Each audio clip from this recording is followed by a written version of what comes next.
Today we're going to be taking a very in-depth look at something that I find to be extremely cool, and that is this little thing right here. Well, what is it? This is the Memryx MX3 AI Accelerator, and while you may have noticed just from the tip of the contacts here on the PCB, this is an AI accelerator board that is designed to slot right into an M.2 slot. So this can be put in pretty much anything that has an M.2 slot, and it allows edge low power AI deployment. So I noticed there is a lot of interest in things like AI security systems and object detection, and something like this is perfect for this because not only are there a lot of cool out of the box examples that we can actually go ahead and run with this, but it has a pretty intricate and in-depth ecosystem where you can go a bit further and actually kind of design your own pipeline for whatever AI edge inference service you want to have, and this will kind of help you get started and get running. So for today's video, we are basically going to start from the ground floor and just go ahead and actually unbox this, see how to install it in our system, and from there we will see how to get the drivers set up and we'll run some examples. As this is going to be a longer video, I want to give a quick TLDR on my experience with this MX3, and I have to say I had a lot of fun playing with this because it is very adaptable. So as we'll see, I just threw this into a random old desktop and was then able to actually run object detection tasks and other AI inference tasks that I otherwise never would have been able to do. On top of that, I do have to say the actual back end of this in terms of the software support and documentation and the large amount of examples available was quite impressive, and they even do have things for developers to actually work with some of the lower level, more hardware aspects of this. So it is nice to see something like this that is very well documented and expandable as well for a ton of different use cases. So let's get our first look at the Memryx MX3 AI Accelerator. First things first, we see the accelerator itself wrapped nicely in some anti-static packaging.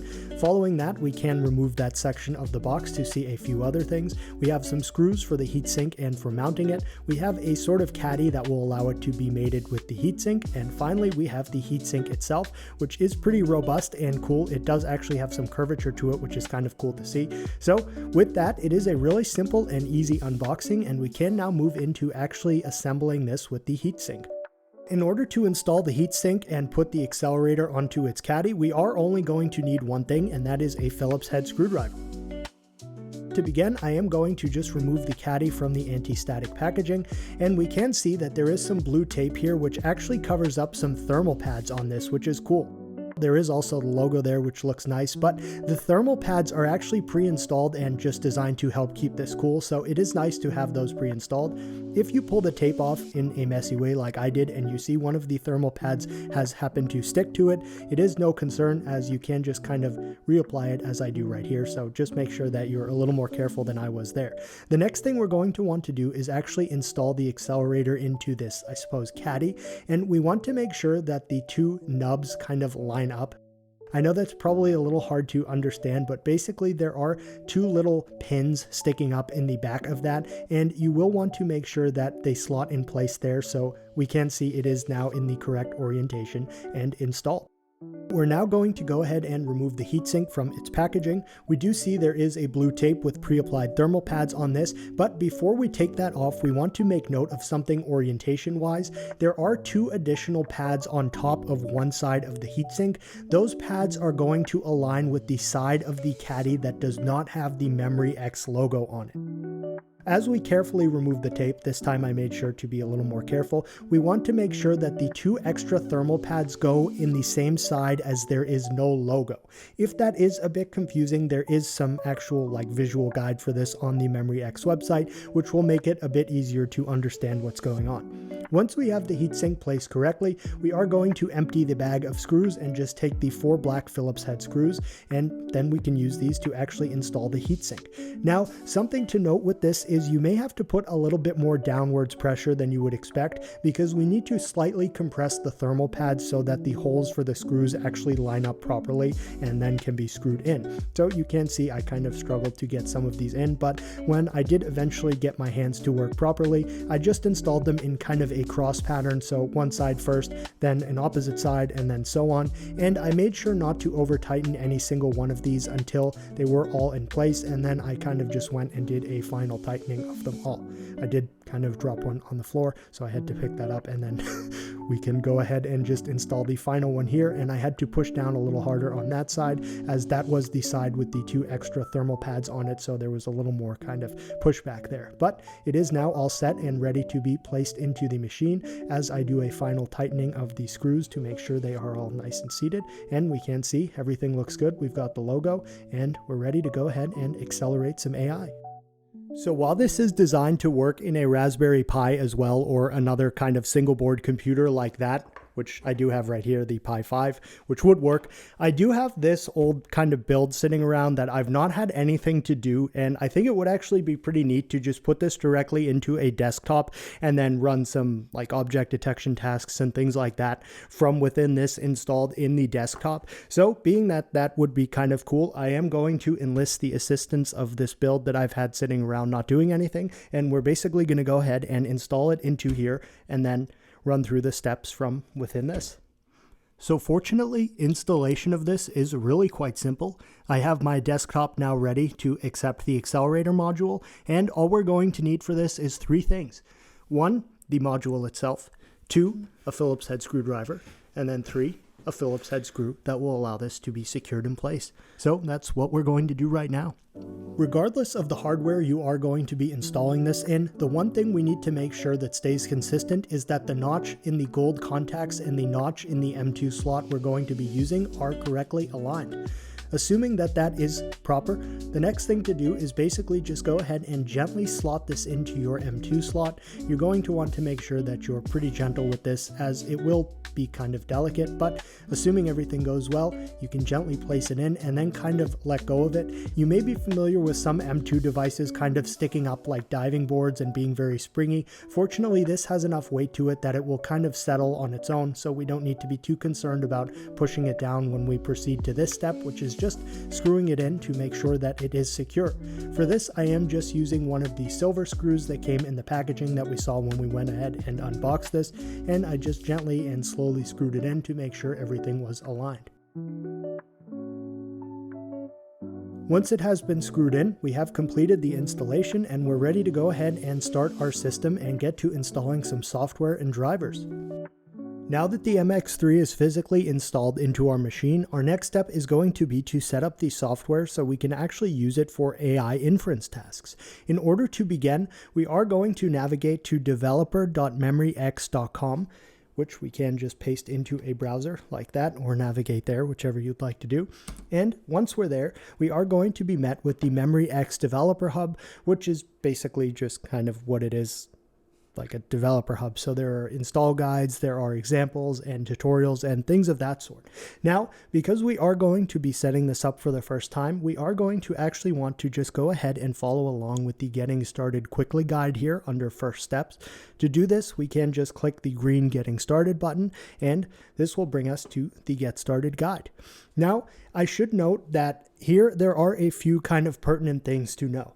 One of those is that this actually tells us some of the other systems this could work with, such as single board computers like the Raspberry Pi 5 or Orange Pi and things like that. But there is also a section here on recommended M.2 accessories to actually install this in. While it does have the Raspberry Pi hat there as well that we could look at if we were going to be using this with a Pi, it does also mention PCIe carriers.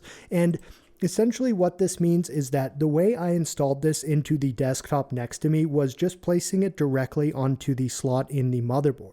Now, folks may have an SSD or something like that in there, but still want to use it on a desktop. And for that, we can actually see that there are some suggested PCIe cards which have these M2 slots in them. So if we were just to click on one of these randomly, we will actually see that this is basically just a PCIe card that would slot into your PCIe slot on your motherboard, and it would have kind of slots for multiple different M.2 devices.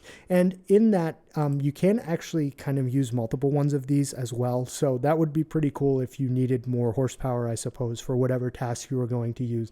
I mean, having like 4 of these on a PCIe card like that would be pretty neat. So with that out of the way, we can just basically go ahead and go back to the getting started guide. There are also some operating system recommendations and things like that here. So there is ARM here, or the Rockchip RK3588, which is like the Orange Pi 5B that I have, and things of that sort. But we are going to be using x86, so we can just jump back to the getting started guide here.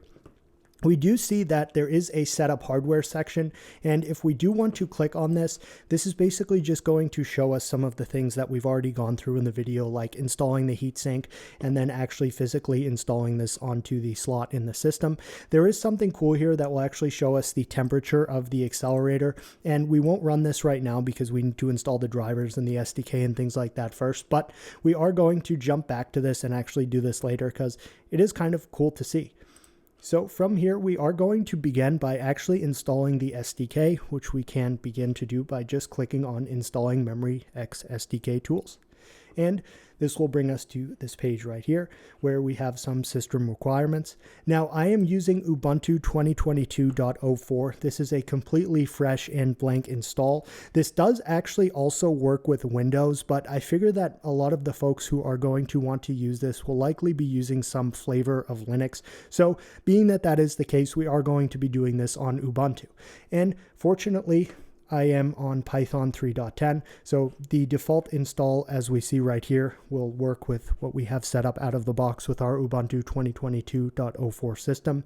And an x86 64 system is, just think like a Ryzen 5 processor like this, or an Intel Core i5 or i7. What you would probably think of as just like when someone says a desktop PC is very likely x86_64. So that is what this desktop next to me, which you probably can't see, has. So we can kind of just continue and move on.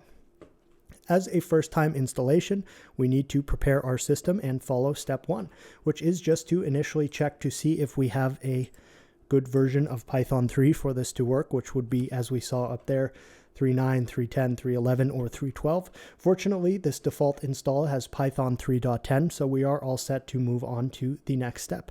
Now that we have verified our Python version, we are going to move down here into this section where we can basically just copy paste this command into terminal, but this will update our system packages and then install some kind of required dependencies that will allow us to take full advantage of this accelerator.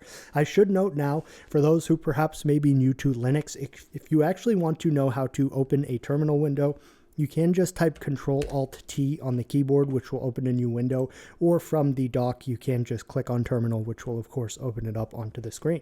So with that, we can see, being that we are on Ubuntu right here, we are going to stick with this command. If you were on a different distribution, you could click on this one and run that instead, but Ubuntu is what we're using, so we are basically just going to go ahead and start by copy pasting this into the terminal. And we will be prompted for our user password, and once we enter that, we may also be prompted for yes or no. I should enter my password correctly. There we go. And when you're installing dependencies and packages and things like that, it may at times prompt you, do you want to allow this or not, which you would just type Y or N and press enter. So we're going to let this run, and we can see we need to say yes, so Y and press enter, and this will go ahead and get all of these dependencies and update our system, etc. Now that everything has completed from step 1, we can just move on to step 2, which is recommended but is a very good idea, and that is simply just setting up a virtual environment. Essentially what this means is that we will have an isolated environment in which we can install and play with some of the examples for this. That will just make sure that there are no conflicts of interest between specific dependencies and packages and things like that. So if we just want to go ahead and copy paste this command into the terminal right here, it will create a virtual environment in a MX directory under our home folder, and then it will go ahead and actually activate the virtual directory, and then it will install, it will update one of our system kind of things that we don't need to worry about too much. But what we can see is once we have run this command, as opposed to what we saw up here where it just shows us this first and foremost, it does now show MX in parentheses, which denotes to us that we are inside our virtual environment when we see this. So that's good, and we can move on and basically continue following along with these steps. So our next step in step 3 is to actually install the SDK tools. Following this, and something I am going to do is just clear the terminal because I have the text size increased a bit, so we don't want to get overwhelmed with all the things we see showing there. So from step 3, we are just going to install the SDK tools and dependencies. And as we see here, this could take 10 minutes or more, so we'll just kind of let this run and step away for a second and be patient as this will take a bit of time. And once the installation process has completed, our next and final step in the SDK installation section is just to run this command right here to verify that everything has been correctly installed. So first and foremost, I will just clear my terminal so we have a little more room to see. And we will run this, which will take a second to actually return its response. And we can see that we have version 1.2.0, but basically what this means is we're all set now with this section and can actually move on to installing the runtime, which we will go ahead and do right now. So from here in the sidebar navigation pane, we can just click on Install Runtime Linux. As I'd said previously, this would also work with Windows. However, I feel Linux will likely be more used by those who are going to be doing things with this accelerator. So I will just mention that there is also a section for this for Windows as well. But to begin, we can just go ahead and follow along with these steps now sequentially in the Install Runtime Linux section. And as we scroll down here, there is a system requirements section, which just basically says any modern system with x86-64 processor with a suitable M.2 slot should work, which basically, to put that simply, this is just referring to a PC like the one next to me, should work fine. Being that we are performing a first-time installation, we are going to go ahead and just keep with what we have here. As I said, if you were using a different flavor of Linux, there are kind of other things you can select here, but because we are on Ubuntu, we're just going to keep this selected as it is, and we can kind of just ignore this, and we're going to jump down and simply run step 1, which is to just make sure like kind of everything is set up for this install and properly going to work for our system. So we will run that, and it will likely complete very quickly, and it just says it's already the newest version, so we're all set to move on to the next, which is step 2. And don't mind me, I will clear the terminal probably pretty often here. So the next thing we're going to do is basically just tell the system where to find the software, and then also tell it that it is legitimate and signed software. So from a safety standpoint, that kind of comes into play. So the first thing we're going to do relates to that, and that is to copy paste this, which adds the signing key to our system.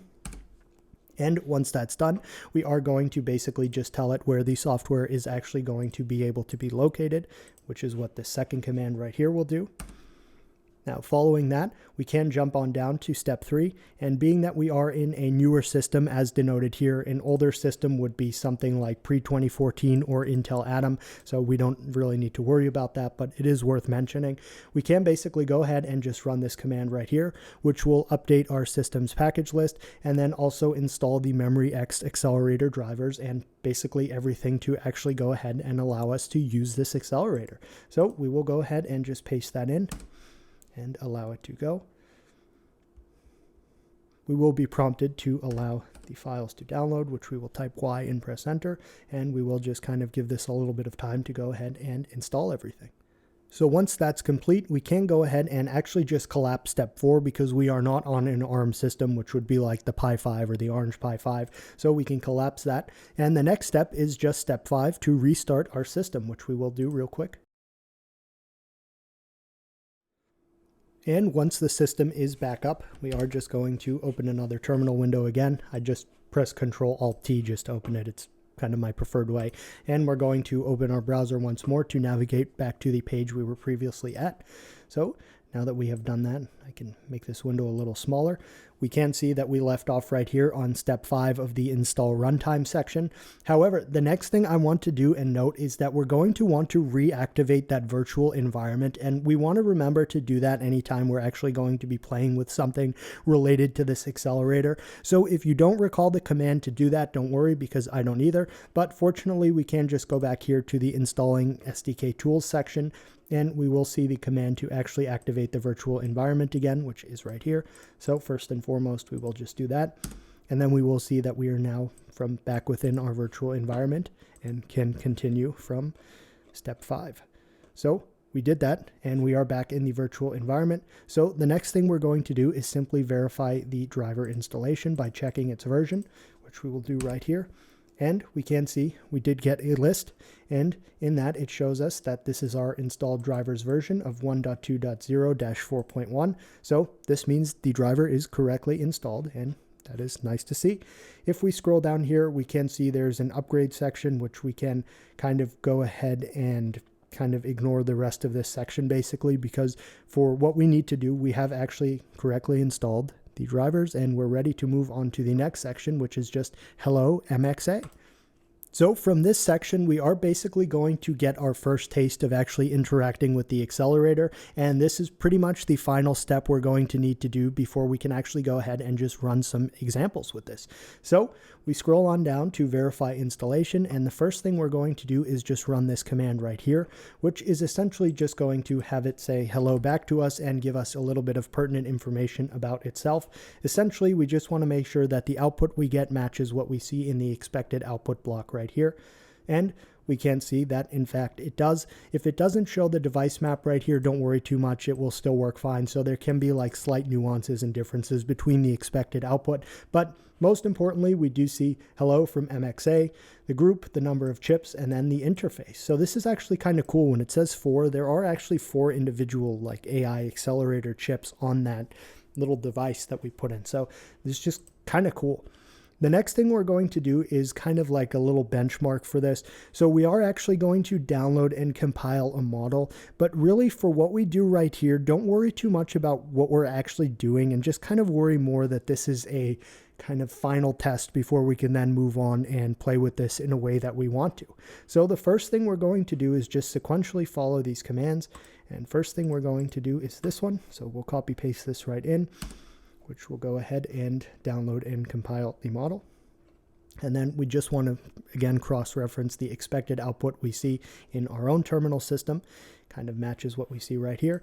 It asks us, do we want to do debugging stuff? You can press whatever you want for that. But I do love kind of like the retro style color graphics in the terminal. I'm like a big sucker for retro terminal aesthetic. So that is something kind of cool. And then we'll begin to see that the output starts to match what we see right here in the expected output block. So all of this is correct. We see this, and we're basically just going to wait for this to show done, and then we can actually run a benchmark on the accelerator for the first time. So now that that's completed and everything matches the expected output, we can just deploy and benchmark, where basically we are going to run 1,000 frames of random data through the accelerator to measure performance metrics. So to do that, we just run this command right here. And we will then see an expected output where basically we will see the average FPS, the average system latency, and this is just kind of like, think of this as a health test for our device.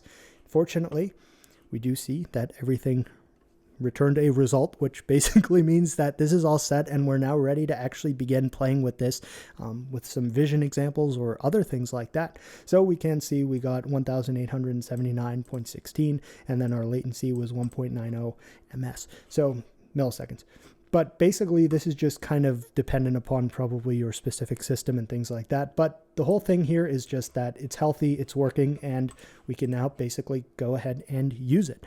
One thing I do quickly want to just touch upon that I had initially referenced is if we go back here in the hardware setup section, there is actually a command we can run to get the temperature of each of the individual chips on the accelerator, which is kind of cool. So that command right there, if you want to like keep it handy or something like that, you can actually run it in the terminal and it will basically show you from 0 to 3, which is the 4 separate chips, what their temperature are, which for us are 40 to 38 Celsius. Make sure you don't get scared by that Kelvin readout ever, because that would be scary. So with that, we can essentially move on to the next section, which is just actually going to be playing with some of the examples here and just getting a feel for it.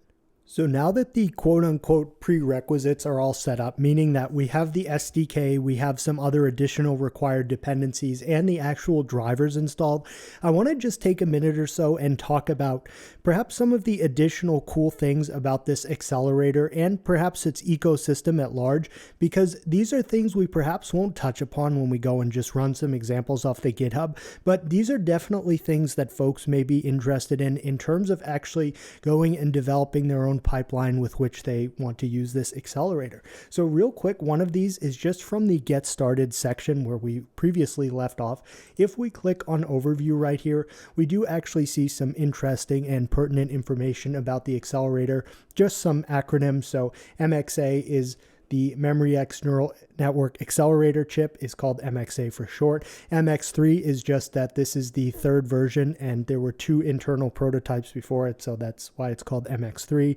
And then we have this right here, the hierarchical organized compute engine. So basically, this just tells you a little more about the actual like underlying technology and process of this accelerator. So this is definitely something you probably want to look through if you're going to be making your own pipeline or using this for perhaps undocumented things. And we can just kind of see there's a bit more information about it right here. Following that, this is actually quite cool where this is the Model Explorer. So basically one of the whole things of this accelerator is that it does seem like it's pretty well documented and well thought out in terms of getting lots of different models to actually run on this accelerator. So the Model Explorer right here is actually kind of interesting because it says this list was created using a Model Explorer that automatically aggregates, compiles, and tests models from various public online sources on Memryx hardware.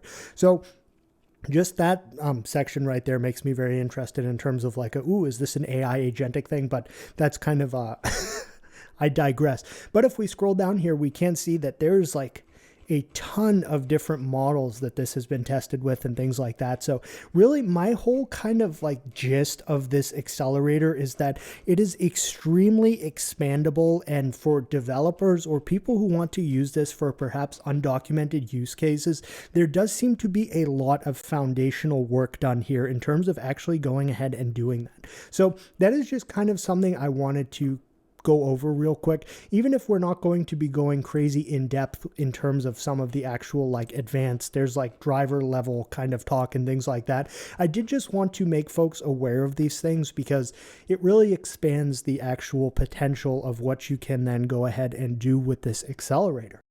So we're now ready to go ahead and get started and actually run some of the examples that are provided for us. We are actually going to be using the GitHub page that they have here because it does list all of the different examples we can run, but it has them in categories. So we have video inference, image, and then some other things. So I kind of just like the way this is organized. It's pretty nice and clean, which is cool to see. However, prior to that, there are a couple of things I want to make note of. One of those is we want to remember to have our virtual environment activated. And if we want to remember, it was just under here, under the install where we installed the SDK. So we can just run this. Now, truth be told, it might be, I don't know if this is only the virtual environment should be for the SDK or for all of the examples that we're going to run. However, personally, I've just been activating it to run all of the examples and everything's been working fine. So I'm probably just going to stick with that. But if you want to make a new virtual environment for the GitHub examples, that's probably okay too. So I just want to make that known in case I make an error just using that one virtual environment that we made in that setup step. However, the only other thing I would like to make note of is we see right here there is a before you start section that to complete some of the tutorials you may need to install some third-party libraries and things like that. And I don't recall if we had actually done this. I don't think we had, so I am just going to click on that link right here and actually quickly follow the installation instructions for this, where, okay, one of the additional dependencies needed for Python tutorials is this one right here, which is pip install opencv python, which will just kind of help it with like image tasks and things like that. So we will want to just install this beforehand, and that is fortunately very quick. The only other thing is for certain examples, you need to have C++ installed as well for pre and post processing. So basically don't worry too much about what that means right now, but just for continuity and to be complete, we're also just going to go ahead and install these as well, since it is fortunately pretty simple to at least just install them. So we will do that. And because I am going to be keeping this accelerator in this system, I am just pretty much going to install everything. So that means I will just do the GUI toolkit installation as well. And once we've completed everything from this third-party libraries section, I'm basically ready to actually go ahead and just close out of most of the tabs I have open, because we can just hop over to the GitHub now, which is Memryx examples. From in here, we are going to follow a couple of steps, but fortunately they are very easy, and they just revolve around actually cloning this repository onto our local machine, which basically means that all of these files and folders right here will be on our local machine, so we can then go ahead and interact them and run them on our AI accelerator. So to actually go ahead and get this started, we can do it right now. I am just going to clear my terminal because there was a lot of verbose text output there. And if we scroll down right here, we will see that there is a before you start section, which you might want to read through. However, we have kind of touched upon a lot of this, and we are ready to go ahead and actually get started. So the first step here, well, the second step, since we already kind of followed the getting started guide and things like that, we're going to start with step 2, and that is to clone this entire repository using the recursive flag, which just think of it means to make sure we get everything, to put it simply. And we will paste that in right here to our terminal. Now, remember that I have a fresh install of Ubuntu 2022.04 here, which means that when I run the git clone command, this doesn't actually have git on the system, which is what allows us to kind of clone a GitHub repository for the purpose we're going to be using it here.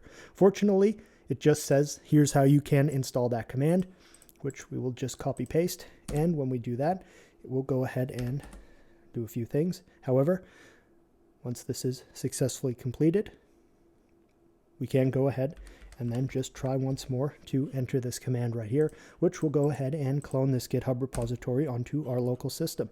And to kind of see how that occurred, if we go into the graphical file browser here by just clicking this icon in the dock, we will see that we have now available a Memryx examples folder. Sorry, I got a little, like my eyes went confused. So now that we've cloned the GitHub repository onto our local machine, I do just quickly want to talk about actually how we're going to use this to run examples and some other pertinent information pertaining to the GitHub repository and the examples contained within here. So first and foremost, let's say we scroll down here, we can see a bunch of different categories of different examples.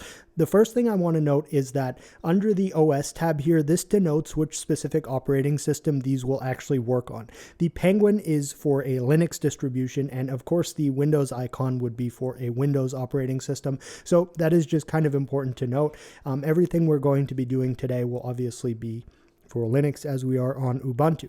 The next thing is they also have a code tab right here, which basically just shows what code is available for these specific examples. To keep things simple, and because it is more beginner friendly, all of the things we tried today will be ones that have Python code available, as it is just a bit easier for some kind of initial hands-on operation.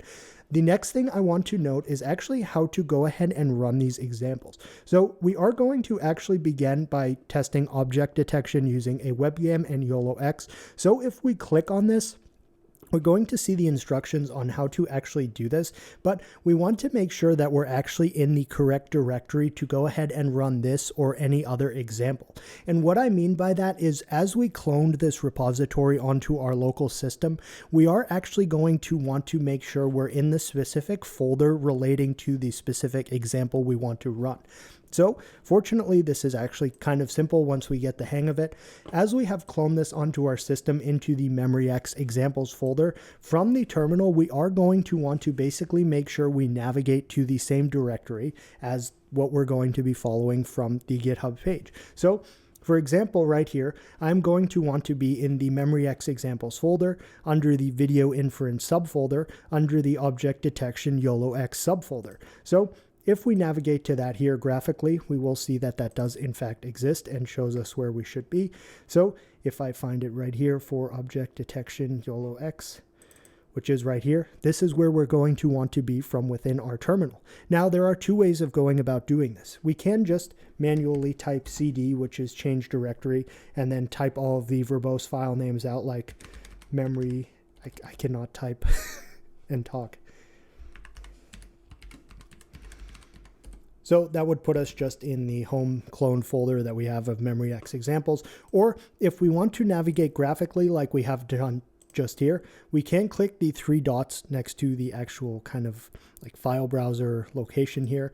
And if we click that and then click open in terminal, this will just go ahead and actually open that folder already in terminal. But if you do that, you're going to notice that the virtual environment is not activated. So you will have to actually activate the virtual environment once you have done that. So that is just a couple of different ways to actually navigate around and get to the location you need to be to run any of these specific examples. Now, being that I like to work through the terminal, I am probably just going to do it kind of the slow and cumbersome way by just doing CD. So what that means is basically we're going to find our way into here now, and we can copy paste things here as well, which may be of some help in speeding things up. And then from there, if we want to type ls, that will actually list all of the subfolders and files inside that specific location. So we can see we are looking for object detection YOLO X, which is right here. So we will copy that and then change directory into there once more. And then I will clear my terminal. If we type PWD, that stands for print working directory, or basically just tell me our current location. And we will see we are in home, user, Memryx examples, video inference, object detection, YOLO X, which is the same file path that we see right here in the GitHub and the GitHub examples. So with that out of the way, we now know how we will actually go ahead and navigate and run some of these different examples. And we can basically just go ahead and jump right into this one, which is the first example we're going to be playing with. So to begin here, the first thing we want to make sure is that this requirement is satisfied. And you may recall we have already gone ahead and kind of taken care of this by installing all of those suggested prerequisites and things like that. Worst case scenario, if you don't quite remember, you can always just run these again. And if it is already installed, it will just show you, hey, the requirement is already satisfied. So you don't have to worry about like overriding it or anything like that most of the time. The next thing we're going to do is just download the precompiled DPF. So basically, if you're a little confused at what that means, let's just put it in a way that will simplify it for the scope we need to use it for. And as we can see here, the DFP, sorry, I probably called it DPF, I have dyslexia. So the data flow program, DFP, is used to configure the accelerator. So basically just think of this as like a kind of pre-set up package, if you will, that will already know how to run the specific model on our accelerator and makes things simple, I suppose, for the purpose that we're going to be using it for. Now, you can also download and compile the model yourself if you want to, which is kind of a bit similar to what we did when we were actually going ahead and doing the original setup where we were kind of benchmark and testing it, where we did the Hello MXA, where we download and compile the model. So you can actually do that if you want, but to make things quick and simpler for my purpose, we are just basically going to download the pre-compiled DFP. So now that we have a little more understanding of the ecosystem and things like that, we can basically just go ahead and copy paste this command right here, ensuring that we are actually in the correct location, which is the subfolder and directory for this specific example. Now that that's done, we can just jump down to step 2, which is to run the script/program. Now for this one, if we are going to run it, there are a few different flags and options that we can modify if we want to. However, if you just execute this command right here, it will keep all of these, which kind of relate to the camera you're using and the location of the models, which we have just downloaded. Basically, I'm going to plug this webcam into the computer right now, and if we run that command just as it sits right there, it will go ahead and actually begin running this on the accelerator, and we will see some AI real-time object detection, which is awesome. So I'm just going to plug this into my computer. And again, this is a default installation of Ubuntu 2022.04, so I've not done anything special in terms of like camera setup or anything like that. So this is just me plugging in a webcam right now, and then running this example after we have already downloaded the model from step 1.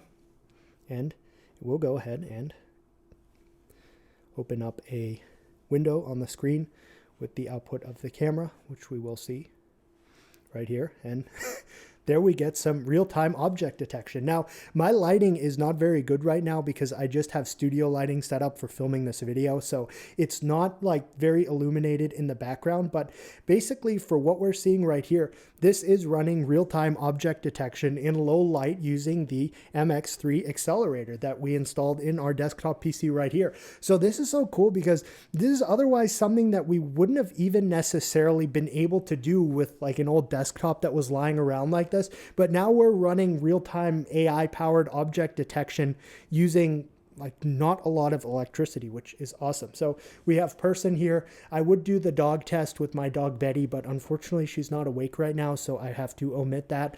And we can see that, okay, it sometimes will tell us some funny things and things like that, but I mean, this is what we have going on right here, and it is really kind of cool. There's my Quasmio up there, which you know I'm a huge fan of, my retro computing. So that is kind of our first example. And basically, if we want to like go ahead and now end out of this, okay, we've done this, we can type Control and then C, make sure that our cursor is in the terminal when we do that. And that will kind of gracefully end the program. So that is the keyboard interrupt. And we can see right here that it says inference completed.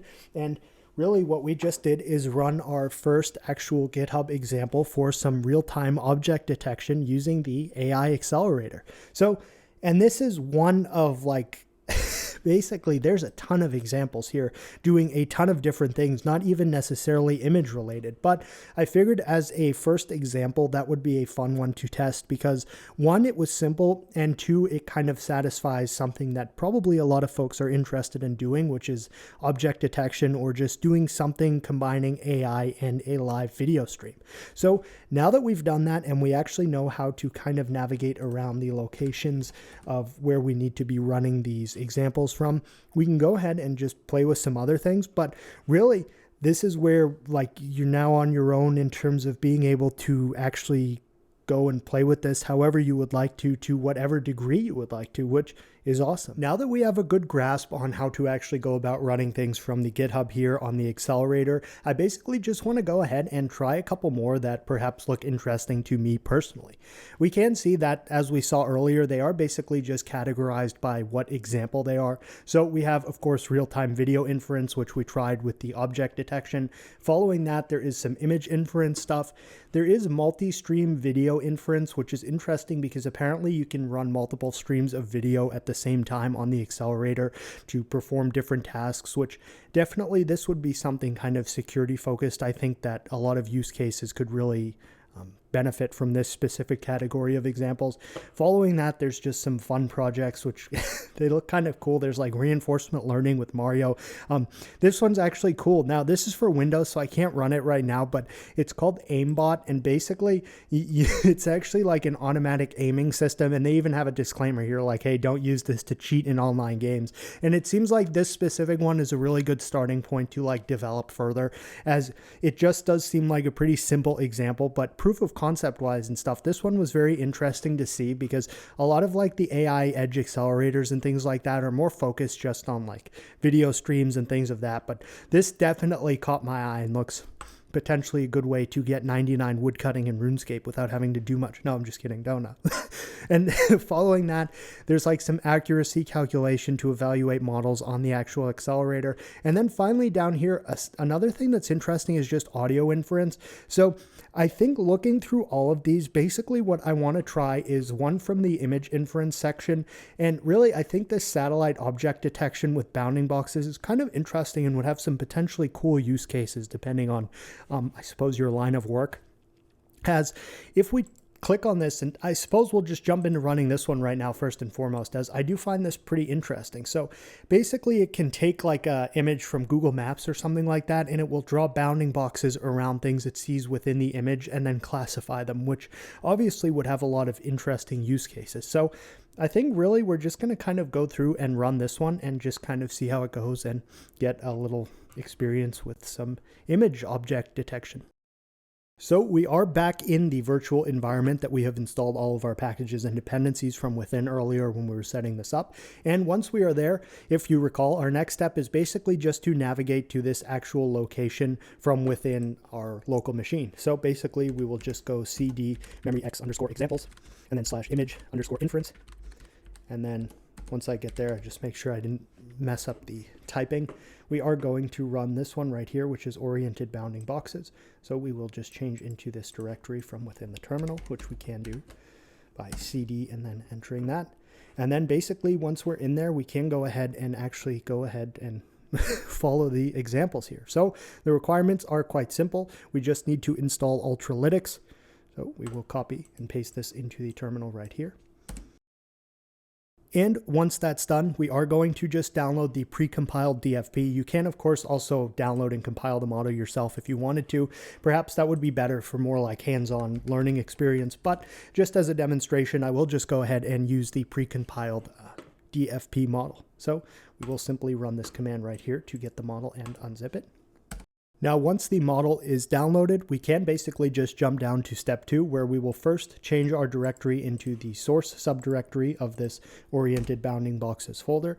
And from within there, we should then just be able to do python run.py, which will actually go ahead and run this on the accelerator so that it draws bounding boxes on that default image right there. Now, there is a section here where you can actually specify the image path flag, which will allow you to point it towards a custom image that you may have downloaded. For the purpose of simplicity in this demonstration, I will just use the default one, but that is actually kind of cool to be able to do if you want to have a more perhaps personalized demonstration, I suppose you could say. So from here, we will just paste in the run.py command and we'll give it a little bit of time.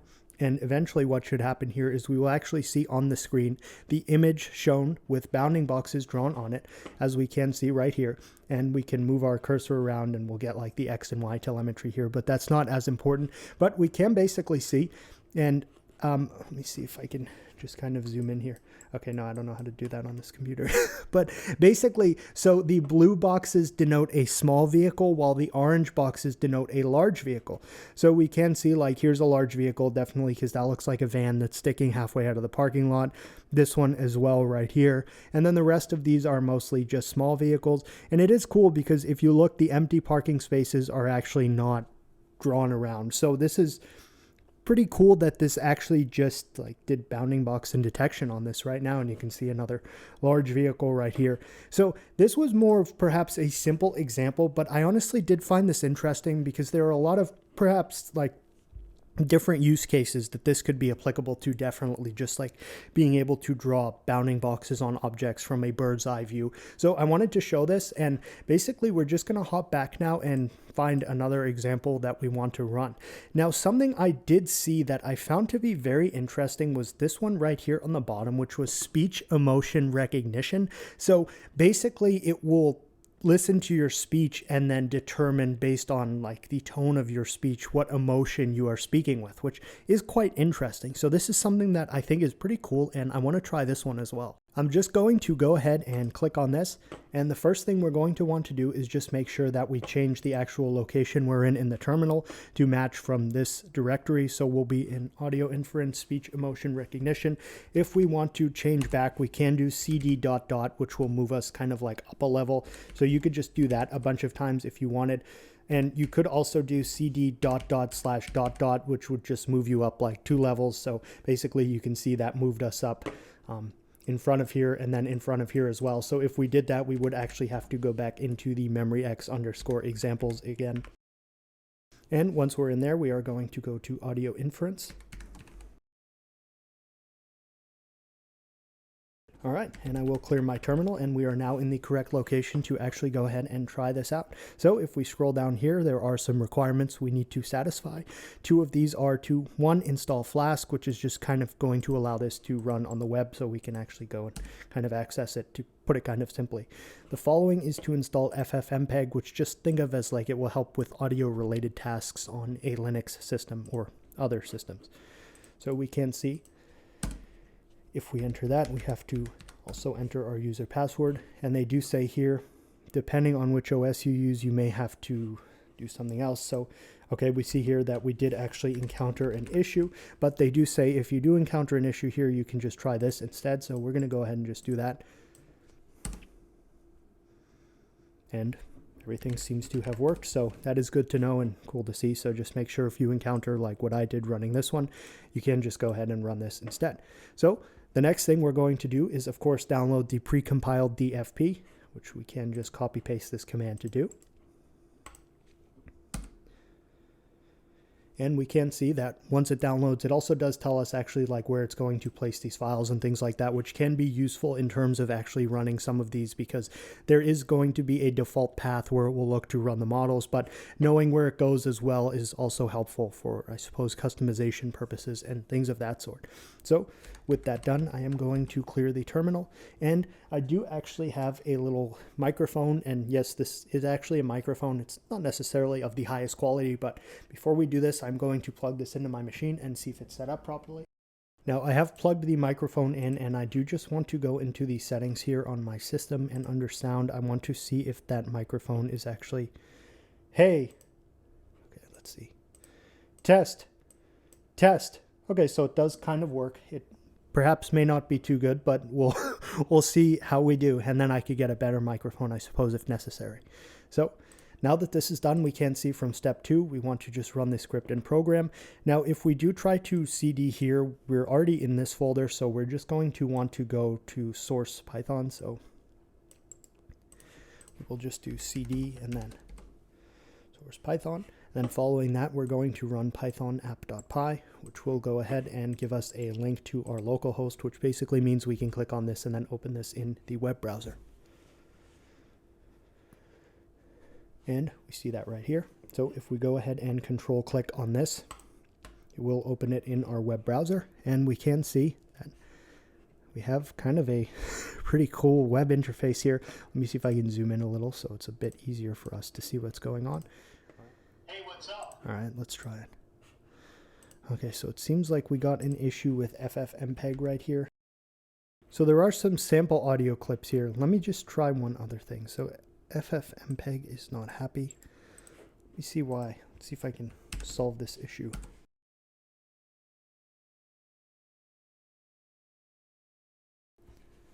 Okay, so if you do get that FFmpeg hang up and you try to actually go and record the audio online and you get the kind of FFmpeg issue that we were getting, you can, once you actually figure out the correct syntax like what I did, basically see what process ID is denoted as having an issue right here. So in our case, it was 5647, and then you want to type sudo kill and then that process ID, and then try the sudo apt install ffmpeg once more. And if you do that, that should hopefully kind of fix the issue. So basically we're going to go ahead and just try this once more. So we are in the correct location to just go ahead and run python app.py, and this will once again give us the web URL for this. And we will try one more time. Oh, I think it's that one.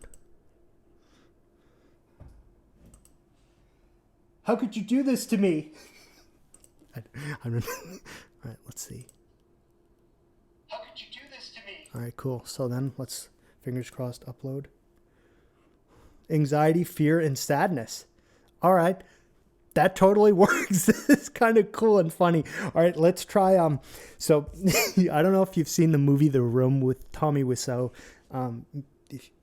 You likely have if you're interested in like this whole sphere, I suppose. But we'll just do a quote from that.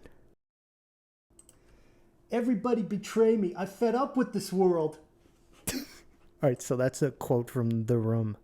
All right, let's see. And then Everybody betray me. I'm fed up with this. All right, so we'll try this one. Neutral. Bored and neutral. Yeah, I suppose, because I'm kind of monotone. You know, it just seems like I'm screaming in all these, and I'm not quite sure what to... Neutral. Okay, so... I mean, again, this is probably limited by, like, the fact that I am using this as the microphone, but this is really a cool example, and again, not something you normally see with a lot of these like edge AI accelerators and things like that, because they're mostly like thought to be used for image and object detection tasks like what we've seen. So just even having an example where you can go and do something like this is pretty awesome, and kind of from an educational standpoint fun to play with, definitely. So with that, I think I will just probably try one more thing. And again, if we want to end that process, we just click back in the terminal and type Control-C, and that will gracefully go ahead and actually end the process. So I do have like kind of a mess of tabs open here. I'm probably just going to close most of these. All right. And one more, I want to try one from one of the, I suppose, fun projects tabs. And if I look at all these, I mean, the deep reinforcement learning looks very cool, but I think that might be a little more in depth than the scope of this video, which is probably getting kind of long at this point. So I will try the Chrome Dino game, where essentially what this seems like is it's like a game, but you use your palm to actually tell it when to jump, which is actually kind of cool. So this looks like it could be a fun one to close out with. All right, so first and foremost, for the Chrome Dinosaur game fun project, we just need to make sure we go to the correct directory here, which, oh, okay, so I'm just going to do that a little slower. All right, there we go. And then we are going to go into fun_projects / Chrome_Dino_game.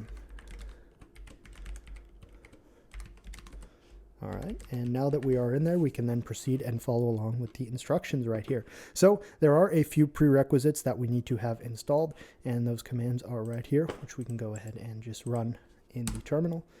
And OpenCV is for like image tasks, and then PyAutoGUI is just for actually like, think of it as like being able to control your screen. So that gets used in a lot of open source like agentic frameworks and things like that, as it can take control of your machine autonomously, and it is actually kind of cool. So once that's done, we need to install tkinter as well, which I've used tkinter in the past to actually build out like simple UI or UX things for Python programs. So I'm not specifically sure what its role in this example would be, but tkinter is actually pretty well known and a cool little library or package.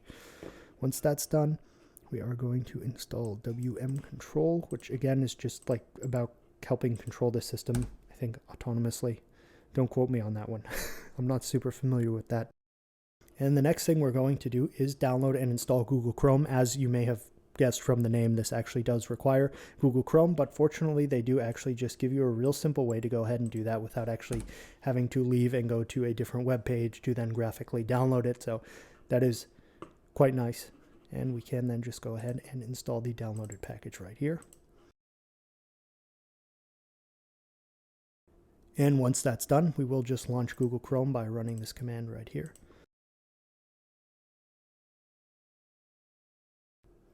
All right, so that is open and is all set. So the next thing we're going to do is need to download and unzip the pre-compiled DFP. So, all right, I am basically actually just going to quit Chrome, and we'll continue doing this, and we can open Chrome later. So we'll just kind of copy paste this all and let it do its thing. Fortunately, that was quite quick, and of course you can download and compile it yourself if you want to, but seeing that they're already kind of pre-compiled and configured here, it saves time for demonstration purposes to just use the existing one. Now we are going to run the dynogame.py. However, I do need to make sure that my webcam is all set and is actually kind of in a way that we'll be able to see my palm. So I do have the webcam again right over here, and I think I'll probably just place it on top of my computer right there. All right, so when we get ready to actually go ahead and run the dynogame.py script, if you go ahead and actually run it here and it says that it can't actually find the downloaded DFP model, which if I just run the default one right there, it is going to say that it can't find the model and it will close. So that is actually no big deal, and there is a pretty simple way around that, which we'll just show real quick. So all we need to do is actually find the location of where that model actually is, and then following that, we can manually specify the path to the model's location and then run the dynogame.py script with this /d flag and then the model's location. So basically what that means, and I do have the command all set right here, is the model's location here is actually in the models subfolder in the Chrome Dino game folder. So if I was just to do a cd .. to get back to the Chrome Dino game folder, and I type ls to list the folder contents, we can see there is a models folder right here. And then if we go into that and then list the contents here, we can see that this is the actual model file we need. So all we need to do is actually do something like what we're going to do here, which is pwd, which just prints out the actual directory location of where we currently are. So, and I'm going to show this again just in case you want to do this for like a different thing, and it's just kind of pertinent and cool to know. So if we go ahead and paste this right here, we will then go ahead and then just type a / here and then paste in the actual name of the model we want, as well as that is a kind of sub file within this folder. So we want this .dfp model. And if we do this right here, we will paste this here.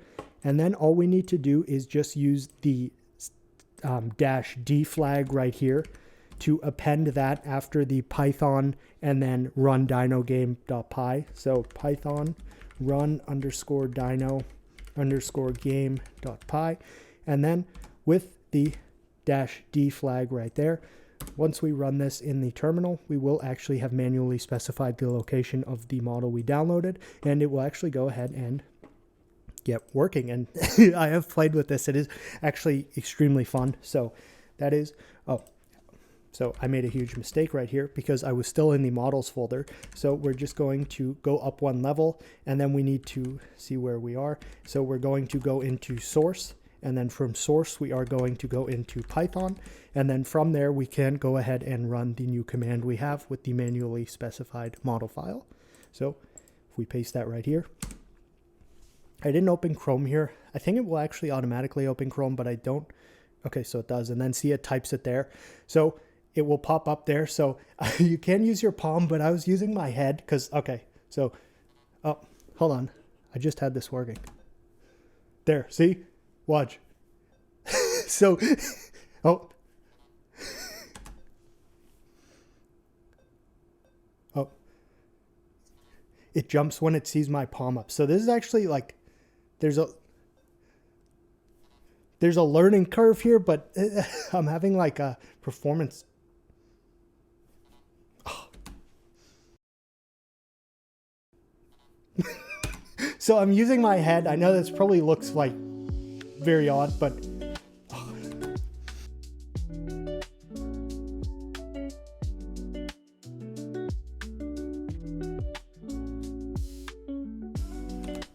this is like a big hand-eye coordination timing test, and I'm completely failing it. All right, good.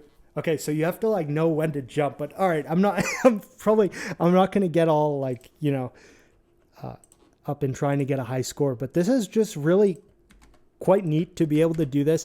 And I totally wanted to show, there, you can just spam click Control-C to like quit out of any one of these. And I wanted to show one of the actual fun examples because these are kind of cool and silly, but they also do actually show you being able to use the AI accelerator for like detection tasks to play a game, which is pretty neat.